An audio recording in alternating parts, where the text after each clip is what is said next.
सबका साथ, सबका विकास, सबका विश्वास, इस मूल मंत्र के साथ चलने वाले और सबके प्रयास से देश को आगे बढ़ाने वाले नरेंद्र मोदी जी के ऊपर सबने विश्वास किया। जाति, धर्म, संप्रदाय और क्षेत्र के नाम पर कांग्रेस बांटती चली आई है, बांटो और राज करो, इस मानसिकता के साथ काम किया, उससे देश बाहर निकल चुका है। मोदी जी ने कहा है गुलामी की मानसिकता को छोड़ना है, गुलामी की मानसिकता से बाहर निकलना है। शायद राहुल गांधी जी अभी भी निकल नहीं पाए, कांग्रेस भी नहीं निकल पाए। राहुल गांधी ने ये भी कहा है कि मोदी जो है वो देश के आर्किटेक्चर को खराब कर रहे हैं, अपने विचारों को इंडिया पर थोप रहे हैं। देश के लोगों ने जो प्यार नरेंद्र मोदी जी को दिया है 1984 के बाद 2014 में और 2019 में पूर्ण बहुमत अगर किसी व्यक्ति और किसी पार्टी को मिला है तो नरेंद्र मोदी जी के नेतृत्व में एनडीए को मिला है। और लोकतंत्र में जनता के निर्णय, जनता का समर्थन, इससे बड़ा कुछ और नहीं होता, और वो बार बार नरेंद्र मोदी जी के पक्ष में आया है। सर, एक और चीज़ उन्होंने कहा कि भारत में सुनी वो है बेरोजगारी, भारत में उतने रोजगार के अवसर नहीं पैदा किए जा रहे हैं जितना यहाँ के युवाओं को दे रहे हैं। आंकड़े बार बार बोलते हैं। अर्थव्यवस्था पर कल भी रायसीना डायलॉग में जो दुनिया भर के नेताओं ने, बुद्धिजीवियों ने, अर्थशास्त्रियों ने कहा कि भारत की अर्थव्यवस्था कोविड-19 पैंडेमिक से पहले भी सबसे तेजी के साथ आगे बढ़ रही थी, और कोविड-19 पैंडेमिक के समय जो भारत ने रिफॉर्म्स किए, जो कदम उठाए, जहां एक और भूखमरी से और महामारी से देश को बचाया, अर्थव्यवस्था भी भारत को और मजबूत करने का काम किया। दुनिया में सबसे तेजी से बढ़ने वाली अर्थव्यवस्था आज भारत है,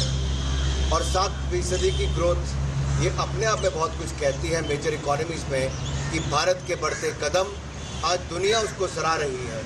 आज दुनिया के अलग अलग पटल पर, दुनिया के अलग अलग कोनों में भी भारत के नेतृत्व को, नरेंद्र मोदी जी के काम की सराहना हो रही है, और भारत की अर्थव्यवस्था पर लोग अपना विश्वास दिखा रहे हैं। रिकॉर्ड एफडीआई भारत में आ रही है, और पीएलआई स्कीम्स के भी एक के बाद दूसरे का ये जो सफल होना, ये अपने आप में दिखाता है भारत की योजनाओं के बारे में। उन्होंने ये भी आरोप लगाया सर कि जुडिशरी को भी और मीडिया को भी कंट्रोल किया जा रहा है। मीडिया के मित्र मेरे सामने बैठे हैं, ये आपको भी बदनाम करने की कोशिश, और इसी तरह से मैंने पहले कहा कि संवैधानिक संस्थाओं में, चाहे जिसमें देश की जुडिशरी क्यों ना हो, उसको भी बदनाम करने में कांग्रेस और राहुल गांधी जी ने कोई कसर नहीं छोड़ी। इलेक्शन कमीशन हो, जुडिशरी हो, इन पे बार बार प्रहार करना एक आम आदत बन गई है, और बाद में माफ़ी मांग के विदेश यात्रा पर जाना ही राहुल गांधी जी की पुरानी आदत है। देश में उनको सुनने के लिए कोई तैयार नहीं, और विदेश में जाकर जहर उगलने का काम, लोकतंत्र को बदनाम करने का काम और भारत को बदनाम करने का काम राहुल गांधी जी कभी नहीं छोड़ते। सर, राहुल गांधी ने ये भी कहा था कि प्राइम मिनिस्टर ये सोचते हैं कि जितनी माइनॉरिटीज है दूसरे दर्जे के नागरिक हैं। आप किसी भी धर्म, जाति, संप्रदाय के व्यक्ति के लिए अगर आप मोदी सरकार की सभी योजनाओं को देखेंगे, अगर बैंक खाते सबसे ज़्यादा खुले तो यहाँ पर सबसे ज़्यादा मुफ्त अनाज का लाभ किसी को मिला, मुफ्त रसोई गैस के सिलेंडर का मिला, नए गैस सिलेंडर से लेके, पानी से लेके, पक्के मकान। और ये छोटे मोटे नहीं साहब, जब दुनिया भर के सामने ये आंकड़े आते हैं कि 45 करोड़ बैंक खाते खोले गए,